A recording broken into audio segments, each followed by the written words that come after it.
নমস্কাৰ বন্ধুসকল, welcome to my YouTube channel Deepak জবলাট। আজি পুনৰ আপোনালোকৰ বাবে 5টা বিভাগত অসম চৰকাৰৰ আণ্ডাৰত চাকৰি মুকলি কৰিছে। এপ্ৰিল মে' মাহৰ পৰা এটা আপোনালোকৰ ডাঙৰ সুযোগ হয়। টোটেল ৯,৭৮০টা চাকৰি বৰ্তমান মুকলি হৈ আছে, মানে এপ্লাই আৰম্ভ হৈ আছে। টোটেল আপোনালোকৰ 5টা বিভাগ আছে, সেইকাৰণে অলপতে এটা বিভাগ চাই ভিডিঅ'টো স্কিপ কৰি নাযাব, কিয়নো আপোনালোকৰ গোটেইকেইটা বিভাগ চালেহে আপোনালোকৰ নিজৰ কোৱালিফিকেশ্যন অনুযায়ী ভেকেঞ্চিসমূহ পাব। ক'ৰ পৰা ভেকেঞ্চি কিনিছে, লগতে কেনেদৰে আবেদন কৰিব, সকলোখিনি কথা এই ভিডিঅ'ৰ যোগে আলোচনা কৰা হ'ব। আহক আজি আমি ভিডিঅ'টো আৰম্ভ কৰোঁ। পোনপ্ৰথমে যিটো প্ৰথম বিভাগ আহিছে, এইটো আহিছে মিনিষ্ট্ৰী অফ ৰেলৱে ফালৰ পৰা, ৰেলৱে বিভাগৰ ফালৰ পৰা এটা ডাঙৰ নিযুক্তি আহি গ'ল। ইয়াত টোটেল ভেকেঞ্চি আছে 4,208টা ভেকেঞ্চি। আপোনালোকে দেখিব পাইছে প্ৰথমতে আছে কনষ্টেবল এক্সিকিউটিভৰ ভেকেঞ্চি আছে।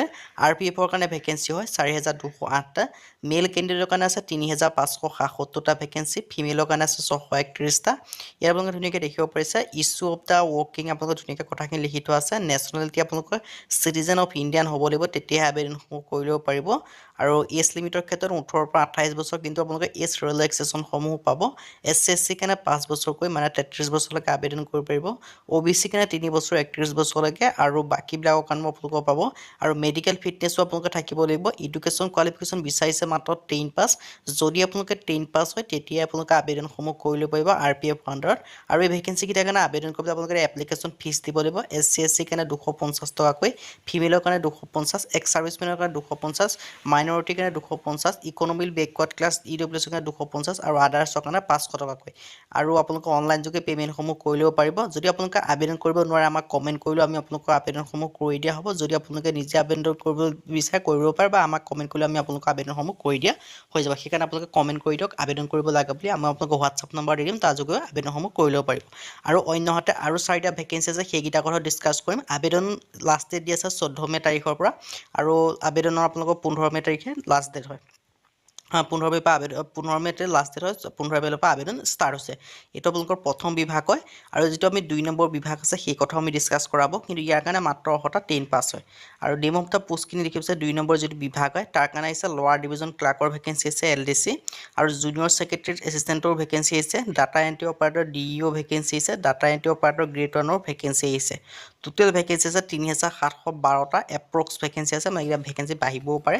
আৰু lower division class LDC junior secretariat এছিষ্টেণ্টৰ কাৰণে দৰমহাসমূহ দিয়া হ'ব 19,900ৰ পৰা 63,200 টকা পৰ্যন্ত। আপোনালোকে দেখিব পাৰিছে ডাটা এণ্ট্ৰি অপাৰেটৰ DEO কাৰণে দিয়া হ'ব 25,500ৰ পৰা 81,000 টকা পৰ্যন্ত। আপোনালোকৰ লেভেল 5 দৰমহা পাব। Data entry operator grade 1 pay level দিয়া হ'ব 4, 25,500ৰ পৰা 81,100 টকা। এজ লিমিট আপোনালোকে দেখিব পাৰিছে 18ৰ পৰা 27 বছৰ, কিন্তু আপোনালোকে এজ ৰিলেক্সেশ্যনসমূহ পাব। কিমান বছৰকৈ এজ ৰিলেক্সেশ্যন পাব মই সেই কথা আপোনালোকক জনাই দিম।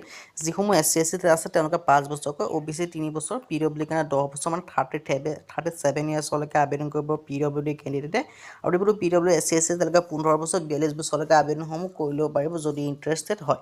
আৰু এডুকেশ্যন কোৱালিফিকেশ্যন দেখিব পাৰিছে ডাটা এণ্ট্ৰি অপাৰেটৰ গ্ৰেড 1ৰ কাৰণে মাত্ৰ বিচাৰিছে 12 পাছ। যদি আপোনালোকে 12 পাছ ছায়েন্সত কৰি থৈছে, তেতিয়া আপোনালোকে ডাটা এণ্ট্ৰি অপাৰেটৰ কাৰণে আবেদন কৰিব পাৰিব। যিটো LDC JCA আছে, তাৰ কাৰণে বিচাৰিছে, মই সেই কথাও কৈ দিম। যিটো LDC ভেকেঞ্চি আছে লোৱাৰ ডিভিজন ক্লাৰ্ক, তাৰ কাৰণে বিচাৰিছে মাত্ৰ 12 পাছ। যদি লোৱাৰ ডিভিজন ক্লাৰ্কৰ কাৰণে আবেদন কৰিব বিচাৰে, মাত্ৰ 12 পাছ হ'লে হ'ল, কিন্তু ডাটা এণ্ট্ৰি অপাৰেটৰ কাৰণে 12 পাছ ছায়েন্সত লাগিব। লোৱাৰ ডিভিজন ক্লাৰ্কৰ কাৰণে 12 পাছ হ'লে আপোনালোকে আবেদনসমূহ কৰি ল'ব পাৰিব। যদি ইণ্টাৰেষ্টেড দেন আপোনালোকে আবেদনসমূহ কৰিব পাৰিব। কেনেকৈ আবেদন কৰিব, ভেকেঞ্চিটো ক'ৰ পাৰিছে মই এই কথাও কৈ দিছোঁ। ভেকেঞ্চিটো আহিছে আছামৰ, যিটো আপোনালোকে SSC ফালৰ পৰা ভেকেঞ্চিখিনি আহিছে। SSC CSSL ভেকেঞ্চি হয়। আৰু SC PWD কাৰণে কোনো ওমেনৰ কাৰণেও কোনো এপ্লিকেশ্যন ফিজ দিয়াৰ প্ৰয়োজন নাই। UR OBC কাৰণে 100 ৰুপিজ কৰি দিব লাগিব। আৰু আবেদন কৰিবলৈ যিটো আপোনালোকৰ SSC অফিচিয়েল ৱেবছাইট আছে, তাত গৈ আপোনালোকে আবেদনসমূহ কৰি ল'ব পাৰে যদি ইণ্টাৰেষ্টেড হয়। আবেদন ষ্টাৰ্ট হৈছে 8 এপ্ৰিলৰ পৰা, আৰু আবেদনৰ লাষ্ট ডেট আছে 7 মে' পৰ্যন্ত আপোনালোকে আবেদনসমূহ কৰিব পাৰিব। আৰু আবেদন কৰিবলৈ মাত্ৰ 10টা বিচাৰিছে হাই ছেকেণ্ডেৰী পাছ। যদি আপোনালোকে জুন জুলাই মাহতো হাই ছেকেণ্ডেৰী মেণ্টেলে যি ৰিজাল্টৰ অপেক্ষা কৰিছে, তেওঁলোকো আবেদন কৰিব পাৰিব, কিয়নো আপোনালোকৰ জুন জুলাই মাহতে হাই ছেকেণ্ডেৰী পাছ হ'লে হৈ গ'ল বুলি ইয়াত উল্লেখ কৰি দিছে। কাৰণ জুন জুলাই মাহলৈ অসমৰ হাই ছেকেণ্ডেৰী ৰিজাল্টসমূহ দি দিয়া হ'ব।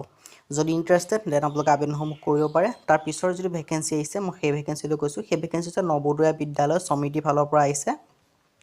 ইয়াৰ কাৰণে 1377টা ভেকেঞ্চি আছে। লাষ্ট ডেট দি আছে 30/4/2024, এপ্ৰিল মাহৰ 30 তাৰিখলৈকে আবেদনসমূহ কৰিব পাৰিব। প্ৰথম যিটো ভেকেঞ্চি হৈছে ফিমেল ষ্টাফ নাৰ্ছৰ ভেকেঞ্চি, ইয়াৰ কাৰণে 121টা আছে। বয়সৰ সময়সীমা 35 বছৰলৈকে আবেদন কৰিব পাৰিব। লগতে এডুকেশ্যন কোৱালিফিকেশ্যন হৈছে BSc অনাৰ্ছ। যদি আপোনালোকে BSc অনাৰ্ছ হয়, তেতিয়া আবেদন কৰিব পাৰিব। লগতে 2 পৰা 5 বছৰ আপোনালোকৰ এক্সপিৰিয়েঞ্চো বিচাৰিছে, এক্সপিৰিয়েঞ্চ থাকিব লাগিব বুলি উল্লেখ কৰি দিছে যিটো ষ্টাফ নাৰ্ছৰ কাৰণে।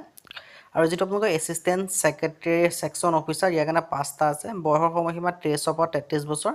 এডুকেশ্যন কোৱালিফিকেশ্যন বেচেলৰ ডিগ্ৰী লগতে আপোনালোকৰ 3 বছৰীয়া আপোনালোকৰ এখন এক্সপিৰিয়েঞ্চ বিচাৰিছে আৰু যিটো অডিট এছিষ্টেণ্ট 3 নম্বৰ যিটো ভেকেঞ্চি আছে অডিট এছিষ্টেণ্ট ইয়াৰ কাৰণে 12টা আছে বয়সৰ সমীক্ষা 18 পৰা 30 বছৰ এডুকেশ্যন কোৱালিফিকেশ্যন বিকম হ'ব লাগিব বুলি লগতে কৈছে 3 বছৰীয়া এক্সপিৰিয়েঞ্চ বিচাৰিছে যিটো আপোনালোকৰ জুনিয়ৰ ট্ৰান্সলেশ্যন অফিচাৰ ইয়াৰ কাৰণে 4টা আছে ইয়াৰ কাৰণে 32 বছৰলৈকে দিয়া আছে এডুকেশ্যন কোৱালিফিকেশ্যন দিছে মাষ্টাৰ ডিগ্ৰী হ'লে আপোনালোকে আবেদনসমূহ কৰি ল'ব পাৰিব যদি ইণ্টাৰেষ্টেড তেনে আপোনালোকে আবেদনসমূহ কৰি ল'ব পাৰে মাষ্টাৰ ডিগ্ৰী যদি আছে আপোনালোকৰ হাতত তেনে আপোনালোকে আবেদন কৰিব পাৰে লিগেল এছিষ্টেণ্টৰ কাৰণে এটা আছে বয়সৰ সমীক্ষা 23 পৰা 35 বছৰ education qualification degree in law' হ'ব লাগিব লগতে 3 বছৰীয়া আপোনালোকৰ এখন এক্সপিৰিয়েঞ্চ দিছে ষ্টেনোগ্ৰাফাৰ কাৰণে টেষ্ট আছে বিটুইন 18 পৰা 27 বছৰ এডুকেশ্যন কোৱালিফিকেশ্যন বিচাৰে মাত্ৰ 12 পাছ যদি আপোনালোকে হাই ছেকেণ্ডেৰী পাছ কৰিছে তেতিয়া আবেদনসমূহ কৰি ল'ব পাৰিব যদি ইণ্টাৰেষ্টেড দেন আপোনালোকে আবেদনসমূহ কৰিব পাৰে কম্পিউটাৰ অপাৰেটৰৰ কাৰণে আপোনালোকৰ ভেকেঞ্চি কেইটা আছে কৈ দিছোঁ কম্পিউটাৰ অপাৰেটৰ যদি আৰু 12 পাছৰ কাৰণে আপোনালোকে যদি অকণমান আপোনালোকে কম্পিউটাৰ বিষয়ে জানিব লাগিব ষ্টেনোগ্ৰাফাৰ ভেকেঞ্চিটোৰ কাৰণে আৰু কম্পিউটাৰ অপাৰেটৰ কাৰণে দুটা আছে বয়সৰ সময়সীমা 18 পৰা 30 বছৰ BCA বা BSc হ'লে আপোনালোকে আবেদনসমূহ কৰিব পাৰিব যিটো আপোনালোকৰ কেটাৰিং ছুপাৰভাইজাৰ ভেকেঞ্চিও আছে কেটাৰিং ছুপাৰভাইজাৰ কাৰণে 78টা আছে বয়সৰ সময়সীমা 35 বছৰ এডুকেশ্যন কোৱালিফিকেশ্যন বিচাৰে মাত্ৰ বেচেলৰ ডিগ্ৰী আৰু 10 বছৰীয়া আপোনালোকে এখন কেটাৰিং কৰা এক্সপিৰিয়েঞ্চ বিচাৰিছে জুনিয়ৰ ছেক্ৰেটাৰী এছিষ্টেণ্টৰ কাৰণে 360টা যোগ 21টা আছে এজ লিমিট 18 পৰা 27 বছৰ এডুকেশ্যন কোৱালিফিকেশ্যন বিচাৰিছে মাত্ৰ 12 পাছ যদি আপোনালোকে 12 পাছ কৰিছে তেতিয়া আবেদন কৰিব পাৰিব ইলেক্ট্ৰিচিয়ান কাম প্লাম্বাৰৰ কাৰণেও ভেকেঞ্চি আছে ইলেক্ট্ৰিচিয়ান কাম প্লাম্বাৰৰ কাৰণে আপোনালোকৰ ভেকেঞ্চিসমূহ আপোনালোকে দেখিব পাৰিছে ইলেক্ট্ৰিচিয়ান কাম প্লাম্বাৰৰ কাৰণে ভেকেঞ্চি আছে 128টা বয়সৰ সময়সীমা 18 পৰা 40 বছৰ এডুকেশ্যন কোৱালিফিকেশ্যন বিচাৰিছে মাত্ৰ 10 পাছ যদি আপোনালোকে 10 পাছ কৰিছে তেতিয়া আবেদন কৰিব পাৰিব লগতে কিন্তু ITI বিচাৰিছে আৰু লেব এটেণ্ডেণ্টৰ ভেকেঞ্চি আছে বহুতে বিচাৰি থাকে লেব এটেণ্ডেণ্টৰ ভেকেঞ্চি কেতিয়া আহিব লেব এটেণ্ডেণ্টৰ আপোনালোকৰ ভেকেঞ্চি এই মুহূৰ্তত আহি গৈছে লেব এটেণ্ডেণ্টৰ ভেকেঞ্চি কাৰণে আছে 161টা বিটুইন 18 পৰা 30 বছৰ এডুকেশ্যন কোৱালিফিকেশ্যন 10 পাছ হ'লে আবেদনসমূহ কৰিব পাৰিব কিন্তু লেবৰেটৰী টেকনিকৰ চাৰ্টিফিকেট থাকিব লাগিব নহ'লে আপোনালোকে 12 পাছ হ'লেও আবেদনসমূহ কৰি ল'ব পাৰিব মাছ যিটো মেছ হেল্পাৰ আছে মেছ হেল্পাৰৰ কাৰণে আছে 442টা ভেকেঞ্চি আপোনালোকে দেখিব পাৰিছে এইটো আপোনালোকে এটা ভাল সুযোগ হয় 18 পৰা 30 বছৰ দিয়া আছে এডুকেশ্যন কোৱালিফিকেশ্যন বিচাৰিছে 10 পাছ লগতে আপোনালোকৰ 5 বছৰীয়া এখন এক্সপিৰিয়েঞ্চ বিচাৰিছে মাল্টিটাস্কিং ষ্টাফ MTSৰ কাৰণে আছে 19টা বয়সৰ সময়সীমা 18 পৰা 30 এডুকেশ্যন কোৱালিফিকেশ্যন মাত্ৰ 10 পাছ বিচাৰিছে কোনো আপোনালোকৰ এক্সপিৰিয়েঞ্চ নালাগে কোনো আপোনালোকৰ একো প্ৰয়োজন নাই আৰু ইয়াৰ কাৰণে 10 পাছ হ'লে আবেদন কৰিব পাৰিব আৰু ইয়াৰ কাৰণে আবেদন কৰিবলৈ আপোনালোকে এজ ৰিলেক্সেশ্যনসমূহ পাব SC কাৰণে 5 বছৰ প্লাছ কৰি ল'ব পাৰে OBC কাৰণে 3 বছৰ PW কাৰণে 10 বছৰ PW OBC কাৰণে 13 বছৰ PW SC কাৰণে 15 বছৰকৈ নেশ্যনেলিটি ইণ্ডিয়ান হ'লে আপোনালোকে আবেদন কৰিব পাৰিব কিন্তু এই ভেকেঞ্চিখিনিক আবেদন কৰিবলৈ আপোনালোকে এটা এপ্লিকেশ্যন ফিজ দিব লাগিব ফিমেল ষ্টাফ নাৰ্ছৰ কাৰণে 1500 টকা SC PW কাৰণে 500 টকা আৰু আদাৰ পোষ্টৰ কাৰণে আপোনালোকে দেখিব যে 1000 টকা আৰু SC PW কাৰণে 500 টকা কৰি দিলে আবেদনসমূহ কৰি ল'ব পাৰিব যদি ইণ্টাৰেষ্টেড দেন আপোনালোকে আবেদনসমূহ কৰি ল'ব পাৰে নৱোদয় যিটো অফিচিয়েল ৱেবছাইট আছে আজি ভিডিঅ' মানে যদি ভিডিঅ' ভাল পালে লাইক কৰিব লগতে চেনেলটো ছাবস্ক্ৰাইব কৰি এনেকুৱা ভিডিঅ' প্ৰতিদিনে পাই থাকিব আজিলৈ বা প্ৰতিদিনে লগ পাম